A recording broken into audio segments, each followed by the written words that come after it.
Hello everyone. So I'm back once again, and now we are going to start off with the section which deals with explaining how regularization helps reduce overfitting.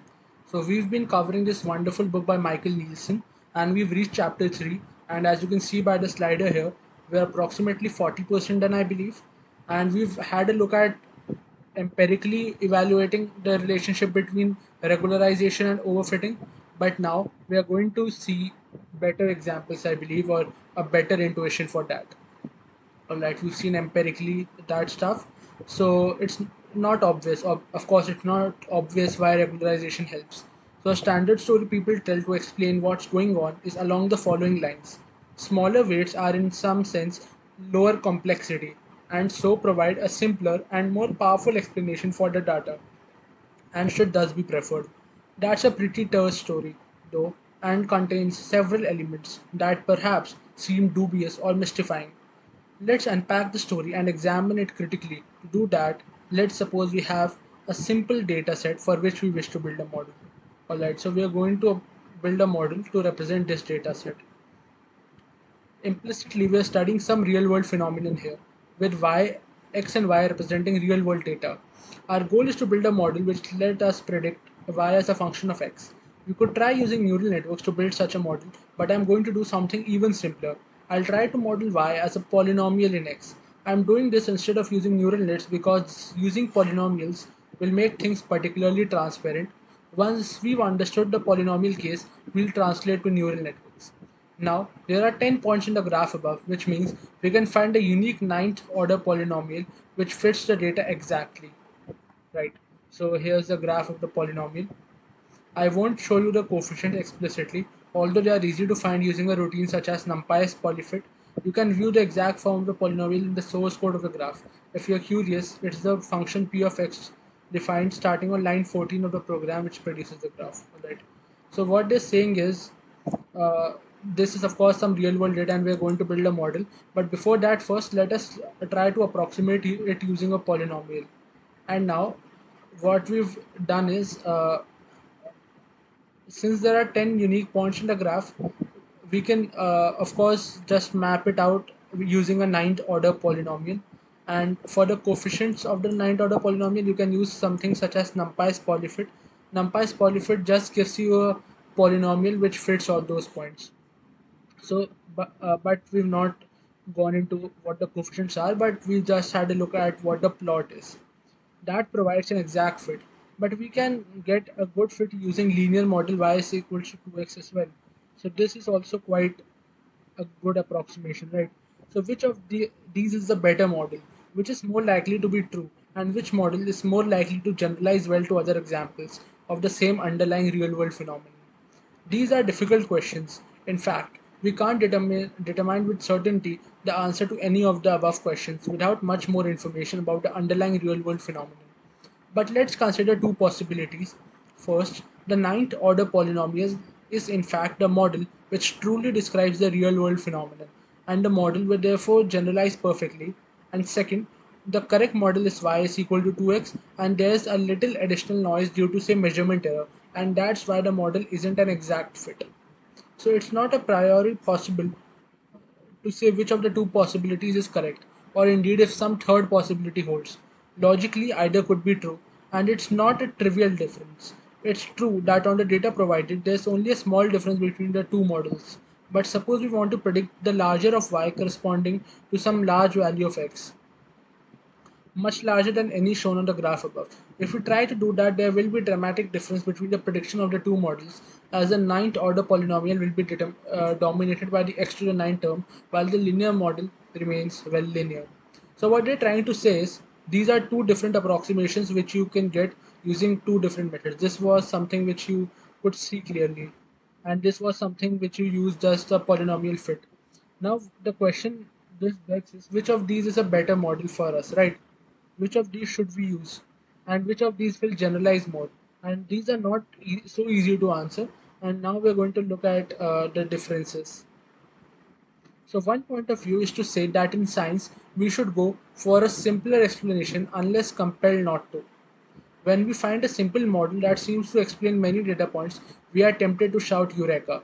After all, it seems unlikely that a simple explanation should occur merely by coincidence. Rather, we suspect the model must be expressing some underlying truth about the phenomenon. In that case, in the case at hand, the model y is 2x plus some noise seems much simpler than the polynomial. It would be surprising if the simplicity has occurred by chance, and so we suspect that this function expresses some underlying truth. In this point of view, the ninth order model is just learning the effects of local noise. And so, while the ninth order model looks perfectly for these particular data points, the model will fail to generalize for the other data points, and the noisy linear model will have greater predictive power. Alright, so let's just read this paragraph and just cover both of them quickly. Let's see what this point of view means for neural networks. Suppose a network mostly has small weights, as will tend to happen in a regularized network. The smallness of the weights means that the behavior of the network won't change too much if we change a few random inputs here and there. That makes it difficult for a regularized network to learn the effects of local noise in the data. Think of it as a way of making it so single pieces of evidence don't matter too much to the output of the network. Instead, a regularized network learns to respond to types of evidence which are seen often across the training set. So, by contrast, a network with large weights may change its behavior quite a bit in response to small changes in the input. And so, an unregularized network can use large weights to learn a complex model that carries a lot of information about the noise in the training data. In a nutshell, regularized networks are constrained to build relatively simple models based on patterns seen often in the training data, and are resistant to learning peculiarities of the noise in the training data. The hope is that this will force a network to do real training about the phenomenon, real learning, and to generalize better from what they learn. Alright. So what this paragraph was trying to say is, in general, whenever we are working in science, we often try to look for a simpler explanation. And once we get one, we don't just think that this might be a coincidence. We think that there might be some underlying truth to it. So now, there are two ways to look at these graphs. This graph fits perfectly, but this graph can also be thought of having just some noise, right? But as you can see that this graph in this term, when you have a very large value of x, the x to the 9 term will dominate, while in this graph the x term will dominate. And when you look at these points, just these points, it's more likely for you to think that these points will lie here on a line. You won't think, when you have 100, you won't think you get 100 to the 9th term, right? That, so in general, the this model, instead of looking at the particular noises, it's looking at the general trend of the data. While this model is also accommodating for all the noises in the data. So this might not generalize well for some testing set where the noise is different or the data is different.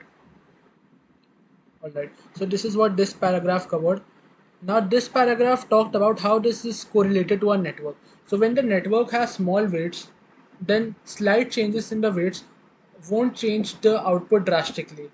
So what this means is that instead of looking at specific noise patterns or adapting to noise patterns, our model will focus more on uh, getting acquainted with the general trends in the data.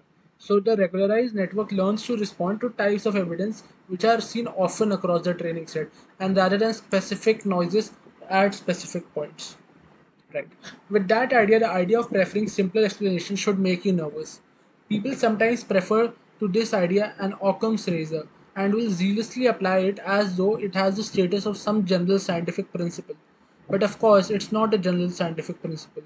There is no a priori logical reason to prefer simple explanations over a more complex explanation. Indeed, sometimes the more complex explanation turns out to be correct. Of course, this is true. You can't, like, for instance, when you're talking about general relativity or something of that sort, it has a complex explanation. It does not have like a simple explanation. Okay, let me describe two examples where more complex explanations have turned out to be correct. Okay, so some history. I really love such stuff. In the 1940s, the physicist Marcel Skyne announced the discovery of a new particle of nature. The company he worked for, General Electric, was ecstatic and published the discovery widely. But the physicist Hans Bethe was skeptical. Bethe visited Skyne and looked at the plates showing the track of Skyne's new particle. Skine showed Beth plate after plate, but on each plate, Beth identified some problem that suggested the data should be discarded.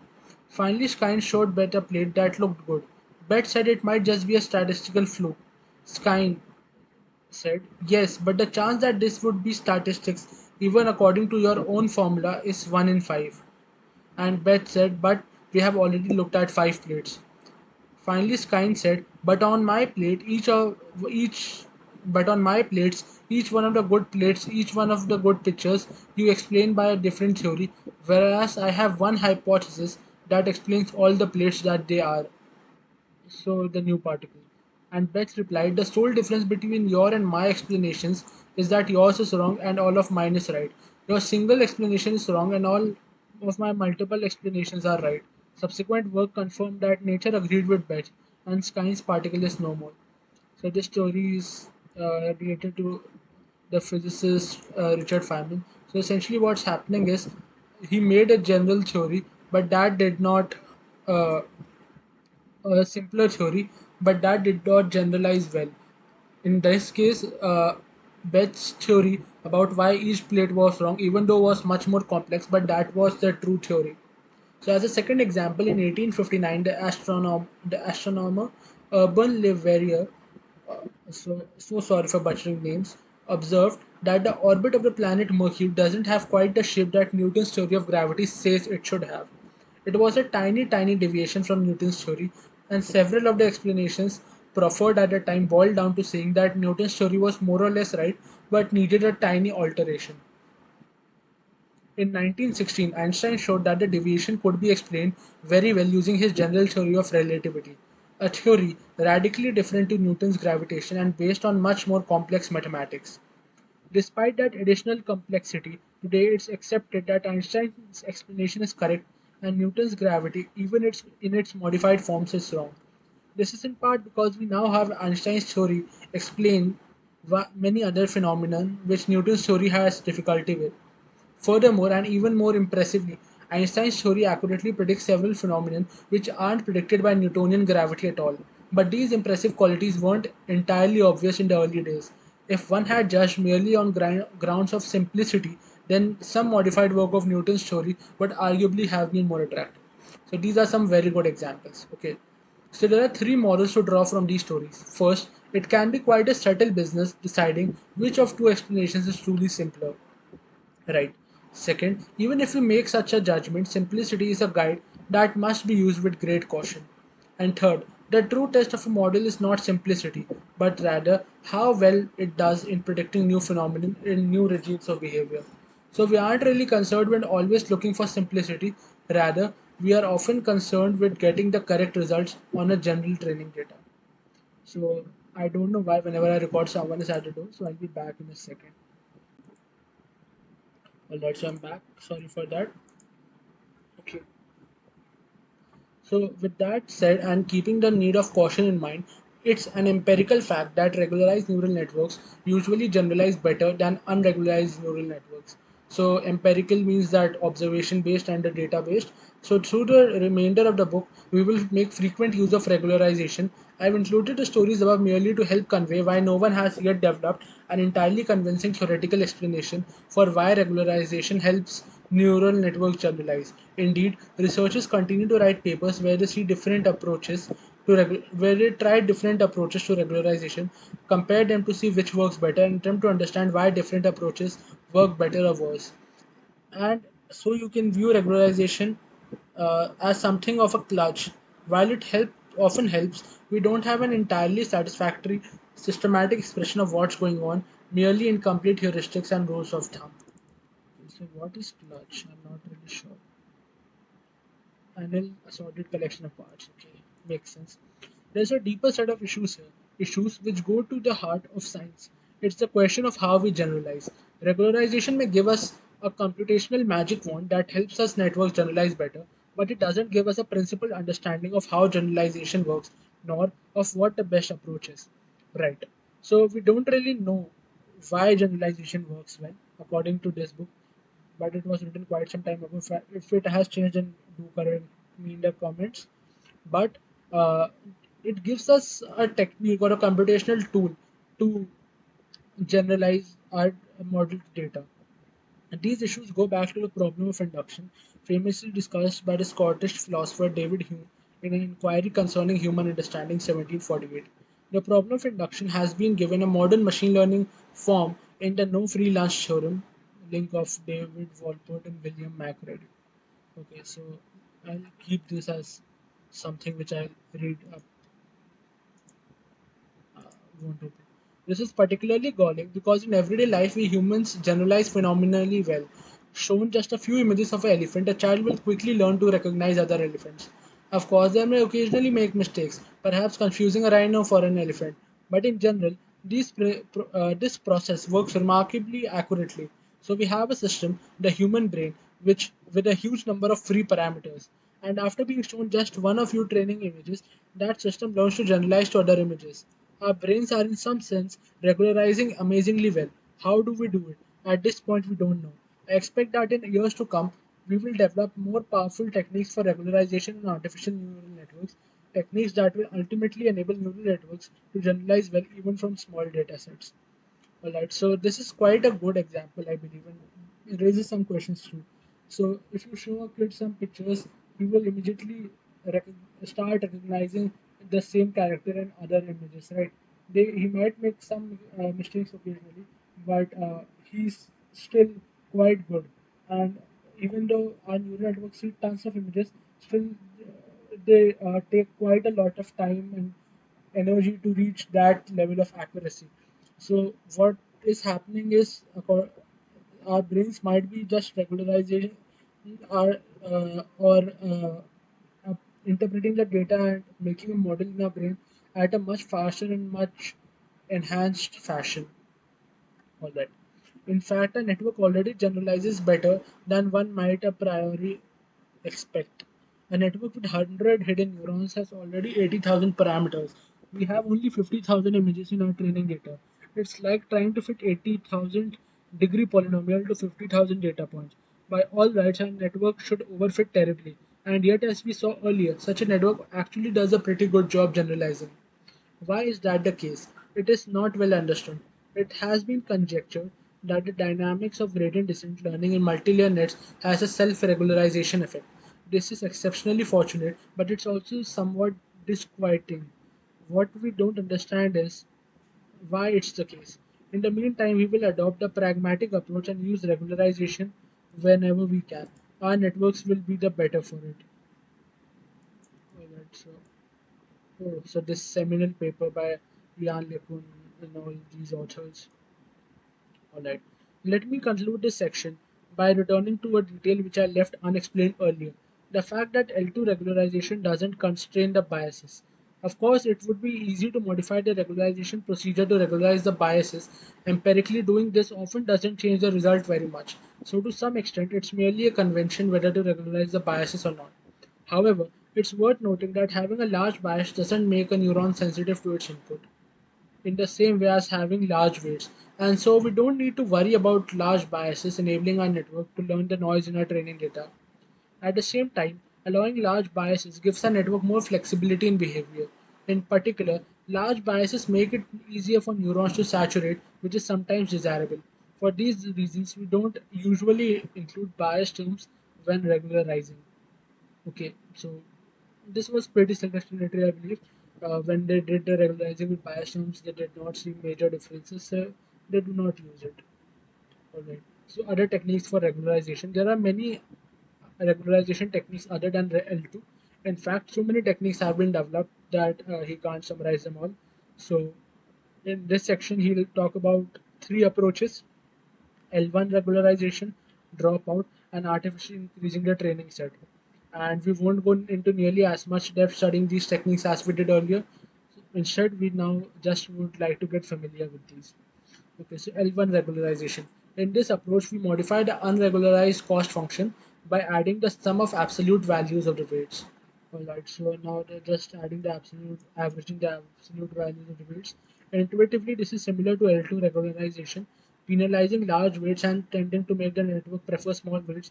Of course, the L1 regularization term isn't the same as L2, and so we shouldn't expect to get exactly the same behavior.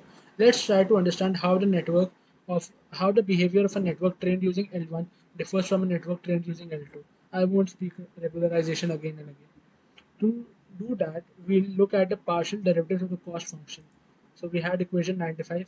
If you take the derivative of equation 95 with respect to the weight, you will get this, where SGN of W is the sign of W, that is plus if W is positive and minus if W is negative. And using this expression, we can easily modify back propagation to do stochastic gradient descent using L1 regularization, and we can just update it. So now instead of having the other term where we had lambda by n in a 2 w and a w, we now have this term instead. So W minus eta lambda over n sine of W minus eta, the partial derivative of the original cost with respect to weight. So we have an estimate of this, which is the partial derivative of the original cost function with weight using a mini batch average if you wish, and comparing that to the update rule for L2 regularization, which is equation 93. So as you can see that these equations are very similar in nature, and if you take W common, you get 1 minus n lambda over eta lambda over n minus eta times the partial derivative of the cost with respect to weight. In both expression, the effect of regularization is to shrink the weights. This accords with our intuition that both kinds of regularization penalize large weights, but the way the weights shrink is different. In L1, the weights shrink by a constant amount towards zero. In L2, the weights shrink by an amount which is proportional to W. And so, when a particular weight has a large magnitude, L1 shrinks the weight much less than L2 does. So, by contrast, when mod W is small, L1 shrinks the weight much more than L2. The net result is that L1 tends to concentrate the weight of the network in a relatively small number of high importance connections, while the other weights are driven towards zero. Alright, so let's break this part down. So in L1, we can see that we are taking constant steps, right? However, when we're dealing with L2, we take steps which are proportional to W. So when a particular weight has a large magnitude, L1 shrinks the weight much less than L2 does, because L2 is of course proportional to L1 to W, sorry. Alright, so moving ahead, I've glossed over an issue in the above discussion, which is that the partial derivative isn't defined when W is 0. The reason is that the function mod W has a sharp corner at W is equal to 0, and so isn't differentiable at that point. That's okay though. What we'll do is just apply the usual unregularized rule for stochastic gradient descent when W is 0. That should be okay intuitively. The effect of regularization is to shrink weights, and obviously it can't shrink a weight which is already 0. To put it more precisely, we'll use equation 96 and equation 97. Uh, Second one is this gradient descent equation with the convention that sine of 0 is 0. That gives a nice compact rule for doing stochastic gradient descent with L1 regularization. Alright. So what he's saying is that in this part, since we're taking the partial derivatives with respect to the weight, it isn't defined when W is 0, because in the we have the mod W term, because where did that go? In this term, you have this sine of W. So this would create some issues with the differentiability, because the graph has a sharp turn. If you'd like to see the graph, let's just have a look at the graph. This is how the graph of mod x looks. So you can see there's a sharp turn here, so it's not differentiable. The slopes are different. Alright. So moving ahead, dropout. Dropout is a radically different technique for regularization. Unlike L1, L2, dropout doesn't rely on modifying the cost function. Instead, in dropout, we modify the network itself. So let me describe the basic mechanics. Suppose we are trying to train a network. In particular, suppose we have a training input x and corresponding desired output y. Ordinarily, we train by forward propagating x to the network and then back propagating to determine the contribution to the gradient. With dropout, this process is modified. We start by randomly and temporarily deleting half the hidden neurons in the network while leaving the input and output neurons untouched. And doing this, we'll end up with a network along the following lines. So we've removed half the neurons in the hidden layer that temporarily deleted or ghosted. We forward propagate the input X to the modified network and then back propagate also to the modified network. After doing this over a mini batch of examples, we update the appropriate weights and biases. We then repeat the process. So first we restore these dropped out neurons and then choose a random subset of the hidden neurons to delete and estimate the gradient for a different mini batch. So when we repeat this process over and over again, our weight network will learn a set of weights and biases. Of course, those weights and biases will have been learned under conditions in which half the hidden neurons were dropped out. When we actually run the full network, that means that twice as many hidden neurons will be active. To compensate for that, we have the weights outgoing from the hidden neurons. This dropout procedure may seem strange and ad hoc. Why would we expect it to help with regularization? To explain what's going on, I'd like to briefly stop thinking about dropout and instead imagine training neural networks in the standard way. In particular, imagine we train several different neural nets, all using the same data. Of course, the networks may not start out identical, and as a result, after training, they may sometimes give different results. But when that happens, we could use some kind of averaging or voting scheme to decide which output to accept. For instance, if we've trained five networks and three of them are classifying a digit as a 3, and then it probably really is a 3. The other two networks are probably just making a mistake. This kind of averaging scheme is found to be powerful, though expensive way of reducing overfitting. The reason is that the different networks may overfit in different kinds, and averaging may help eliminate that kind of overfitting. Okay. So what he's they're trying to say is when you train multiple networks and take the average of their results, you are much more likely to get a better result because they might overfit in different fashions and cancel out each other's overfitting. But this is computationally expensive because now you're training five models instead of one. And so, what's this got to do with dropout? Heuristically, when we drop out different sets of neurons, it's rather like we're training different neural networks. And so, the dropout procedure is like averaging the effects of a large number of different networks, right? Because we're essentially making new networks when we're dropping out some neurons.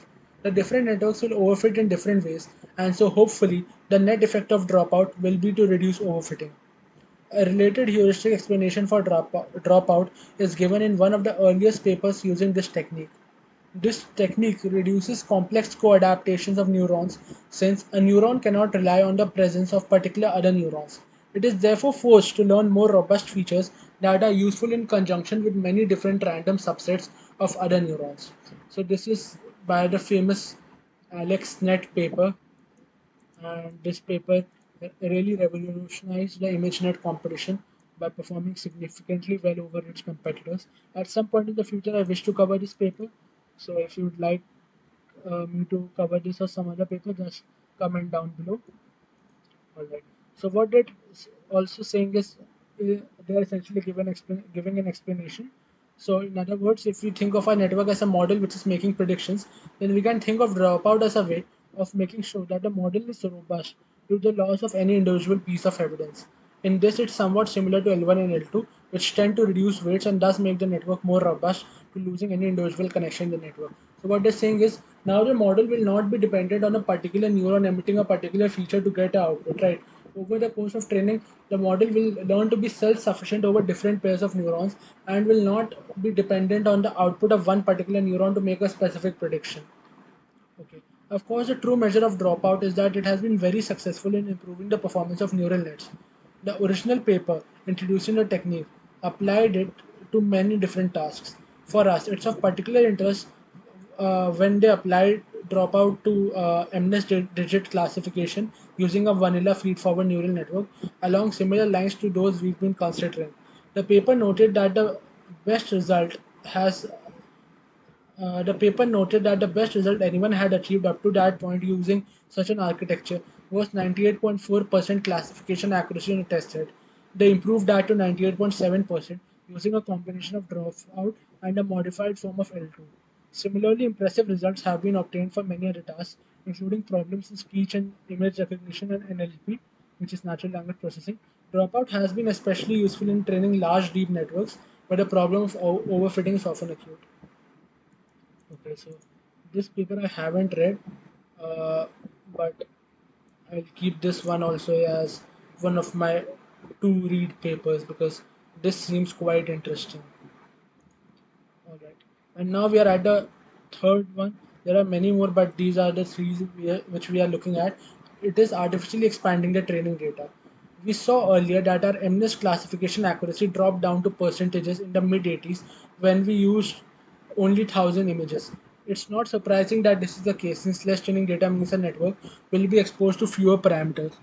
So when we try training with 30 hidden network neurons with a variety of different training sets, we and train using mini batch 10, learning rate 0.5, lambda 5, and the cross entropy, and we'll train for 30 epochs, and then when the full training data is used, we scale up the number of epochs to ensure that weight decay factor remains the same. We will use a regularization parameter of 5 when the full training data set is used, and scale down lambda proportionally when smaller data sets are used. Right. So this is the accuracy percentage on the validation set as we are using different training sets. So as you can see, it sort of becomes constant when you reach 30 for 50,000 range. But in the start, more data generally increases the accuracy percentage on validation set. So as you can see, the classification accuracy improves considerably as we use more data. Presumably, this improvement would continue still further if more data was available. Of course, looking at the graph, it does appear that it's near saturation. Suppose, however, that we redo the graph with the training set size and we plot it logarithmically. Now it seems to be continuously growing. It seems that the graph is still going up towards the end. This suggests that if we use vastly more training data, say millions or even billions, instead of 50,000, then we get considerably better performance even from this very small network. Obtaining more data is a great idea. Unfortunately, it can be expensive, and so it's not always possible in practice. However, there's another idea which can work nearly as well, and that's to artificially expand the training data. Alright, so now instead of getting more data which can be very expensive, we are going to try to artificially expand the data. So if we have an image of 5 and we rotate it by 15 degrees, we also have the same digit, right? And at the pixel level it's quite different, but for the human eye it's easy to recognize that this is still a 5. But when you add this to the MNIST data set, this will be a new thing for the MNIST to train on, and it will generalize better if it's even able to predict this. It's conceivable it will help the network learn. Also, what's more obvious, we're not limiting to adding just one image. We can expand by making many small rotations. So 5, 10, 15, 20, we can make many such rotations. The idea is very powerful and has been widely used. Let's look at some results from a paper which applied several variations of the idea to MNIST. Alright.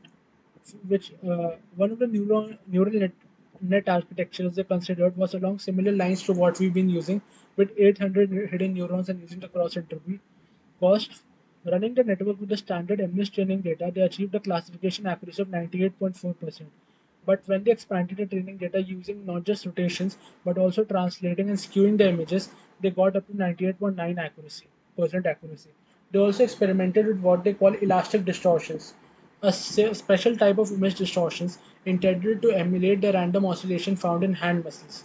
By using the random distortions to expand the data, they achieved an even higher accuracy of 99.3%.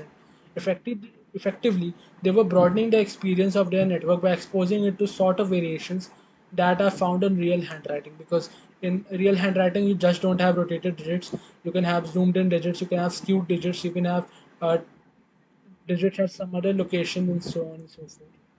But again, this paper is not loading. I really want to read this paper, but IEEE website just ruins them all. Oh, all right. Maybe it's because I'm not logged in. It's looking for the particular document I need to log in using my credentials.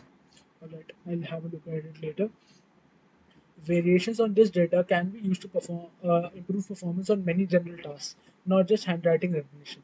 The general principle is to expand the training data by applying operations that reflect real world variation. It's not difficult to think of ways of doing this. Suppose, for example, that you're building a neural network to do speech recognition.